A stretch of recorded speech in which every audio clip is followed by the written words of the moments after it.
Всем привет, друзья, с вами Оля. Давно хотела приготовить этот десерт, всего из нескольких ингредиентов, буквально за 15 минут. Готовлю впервые, рассказываю, показываю все как есть. Ссылку на источник и все пропорции продуктов вы найдете в описании под видео. Для начала в миску выливаем одну банку сгущенного молока, это примерно 380 грамм. Добавляем 3 столовые ложки какао, это примерно 30-40 грамм. Какао добавляйте с горкой или без, соответственно десерт получится более шоколадным или менее. Продукты перемешиваем венчиком. Если у вас нету какао, в крайнем случае его можно не добавлять. Если у вас есть в наличии 1 или 2 ложки какао, соответственно добавьте поменьше. Количество какао можно регулировать. В итоге получается шоколадная масса, которая напоминает крем. 50 грамм сливочного масла растапливаем до жидкого состояния. Масло не горячее, добавляем его к остальным ингредиентам. Перемешиваем.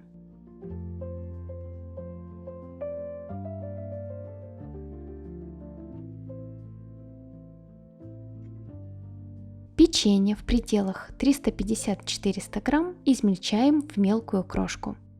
Для этого рецепта подходит любое печенье, которое у вас есть. Затяжное, песочное, сахарное, крекеры, даже сладкие сухари. То есть осталось печенье, никто его не ест, можно смело использовать для этого рецепта. Соответственно, хочу уточнить, количество печенья может отличаться в зависимости от особенностей его структуры. Крошку можно измельчать максимально мелко или на более крупные кусочки, на ваше усмотрение.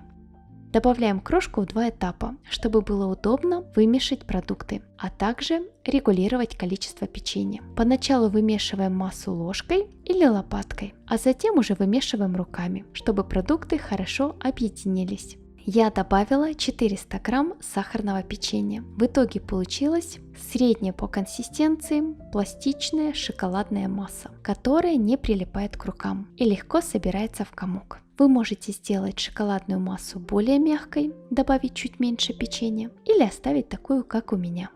По желанию часть печенья, например 30-50 грамм, можно заменить орехами. Для этого 100 грамм любых орехов, у меня в данном случае грецкие, сушим на сухой сковороде на небольшом нагреве. Орехи периодически помешиваем, чтобы они не подгорели. Готовность проверяем на вкус. Орехи хрустящие, с приятным ароматом. После этого орехи измельчаем в блендере или режем ножом на небольшие кусочки. Мне нравится мелкая ореховая крошка. 30-50 грамм орехов добавляем к шоколадной массе, перемешиваем. Если будете добавлять орехи, количество печенья немножко уменьшайте. Оставшуюся половину ореховой крошки я использую для обсыпки конфет. Далее берем по 1 чайной ложке, либо по 1 столовой ложке, по желанию, шоколадной массы. Округляем ее и формируем конфетку. Затем сверху придавливаем ножом, придавая ей форму шайбы. После этого обваливаем в грецких орехах. Таким образом, постепенно формируем все заготовки. Обваливать заготовки можно в кокосовой стружке, сублимированных ягодах, какао, измельченных кукурузных хлопьях. Что у вас есть, то и используйте. Не обязательно обваливать в орехах. Хотела уточнить, руки в процессе будут жирненькими в масле. Шоколадная масса к рукам не прилипает. Также орехи к шоколадной массе плоховато прилипают. Нужно прям придавливать их. В некоторых рецептах я видела, что конфетки смазывали медом, а затем обваливали в орехах. Я рассказываю о своих наблюдениях, а вы уже делайте, как считаете нужным. Ну что, друзья, в итоге получилось 39 шоколадных конфеток.